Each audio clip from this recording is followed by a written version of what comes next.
வணக்கம். இன்றைய திருக்குறள் 1027. அமரகத்து வன் கண்ணார் போல தகர்மத்தும் ஆற்றுவார் மேற்றே புரை. போர்க்களத்தில் எதிர்ப்புகளை தாங்கி படைநடத்தும் பொறுப்பு அதற்கான ஆற்றல் படைத்தவர்களிடம் இருப்பது போலத்தான் குடிமக்களை காப்பாற்றி உயர்வடைச் செய்யும் பொறுப்பும் அவர்களைச் சேர்ந்த ஆற்றாளர்களுக்கே உண்டு என்ற கலைஞர் ஐயாவின் உரையிலிருந்து சொல்லிக்கொண்டு இன்றைக்கி பார்த்திங்கன்னா வெண்மை மாத இதழிலேருந்து ஒரு குட்டி கதை தான். ஒரு படகுல பயணம் பண்ணிகிட்டு இருக்கிறாங்க நிறைய பேர்.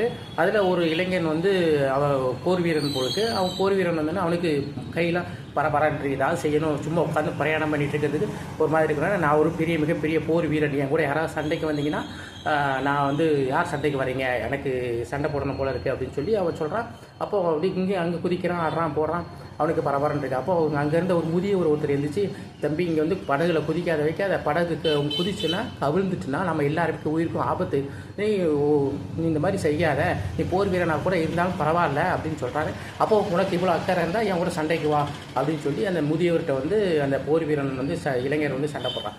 அப்போ சரி நான் சண்டை போடுறேன், நானும் ஒரு போர் வீரன் தான், ஆனால் எனக்கு வயசாச்சு, நான் பணி ஓய்வு பெற்றுட்டேன் அப்படின்னு சொல்கிறார். அப்படியே அப்போ நீ சண்டை கண்டிப்பாக எங்களோட சண்டைக்கு வரணும் அப்படின்னு சொல்கிறாரு. சரி அந்த கரையில் போய் இறங்கி சண்டை போடுவோம், இந்த மக்களெல்லாம் காப்பாற்றி விட்டுருவோம், இதுக்கு படகுல வச்சு சண்டை போட்டால் படகு கவுந்துரும் அப்படின்னு சொல்கிறாரு. சரி அப்படின்னு சொன்னோன்னா ஒரு அந்த படகு எப்படி போய் பிரயாணம் பண்ண ஒரு தீவு மாதிரி இருக்குது, அந்த இடத்துல திரும்பினோடனே இவர் அந்த முதியவர் முதல்ல குதிச்சுக்கிறார். ஆனால் அந்த இளைஞனும் அந்த பக்கம் குதிச்சுட்டு அந்த வாழை உருவிட்டு திரும்பி நிற்கும் போது அந்த முதியவர் ஏறி படகுல ஏற்றி படகை கிளப்ப சொல்லி போயிடுறார்.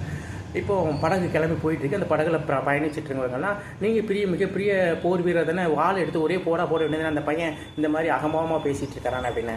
அப்படி இல்லை, அவனுடைய என் வயசில் அவனுக்கு வந்து அந்த மாதிரி இருக்குது. இப்போ இங்கே இருக்கிற பயணம் செஞ்சுருக்கிற உங்களை மாதிரி ஆட்களாக நான் பொறுப்பாக காப்பாற்றினா தான் பயணம் போய் நீங்கள் சேர முடியும். அவனுடைய அகம்பாவத்திலையும் ஆணவத்திலையும் சண்டை போட்டோம்னா இந்த படகுக்கு வந்து எல்லாருமே தண்ணிக்கு மூடிட்டோம்னா இந்த மாதிரி பயணிகளை காப்பாற்ற முடியாது அப்படிங்கிற அந்த விஷயத்துக்காக. இப்போ ரெண்டாவது, ஒரு வாள் எடுத்து அவனை அடித்தோம்னு வச்சோம்னா ஆயுதமே இல்லாமல் இப்போ அவன் தனியாக நிற்கிறான், அவன் இப்போ யாரு கூட சண்டை போடுவான், அந்த தனிமையே அவனை வந்து கொல்லும் அப்படிங்கிற அந்த விஷயத்தை சொல்லி இன்றைய திருக்குறள் நிகழ்ச்சியை நிறைவு செய்கிறேன். செலிய அன்போடு சேசா பிரபு.